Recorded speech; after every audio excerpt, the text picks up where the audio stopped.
ଦେଖିପାରୁଥିବେ ଆମର ବର୍ତ୍ତମାନ ଆମେ ଏଇ ଘରଟା ଆମେ ଏବେ ଅଲଗା ଘରକୁ ଶିଫ୍ଟ ହଉ ଆଉ ସବୁ ପଢ଼ାପଢ଼ି ହେଉଛି ସେ ଘରେ।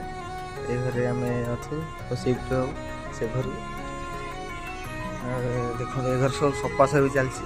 ଏଇ ଆମଟା ସଫା କରୁଛି। ଆଉ ଏଠି ଭାଇ ତାଙ୍କର ପନିର କରିବା ପାଇଁ ମଟର ସବୁ ଧୋଉଛନ୍ତି। ଏଟା ଆଜି ପନିର ଆଉ ଭାତ ହବ। ଭାଇ ଆଜି ଭଲସେ ଭଲ ହବ ତ? ଖାଇବାକୁ ଆସିବ। ନିମନ୍ତ୍ରଣ ପତ୍ର ଦିଆଗଲାଣି ଚାଲିଛି ଏଠି ଆଉ। ଚାଲନ୍ତୁ ଦେଖିବା। ଆଉ ଏଠି ସଫାସଫି ହଉଛି ଘରଟା। ଏଇ ଘରେ ଆମେ ରହିବୁ। ଏଇ ରୁମ୍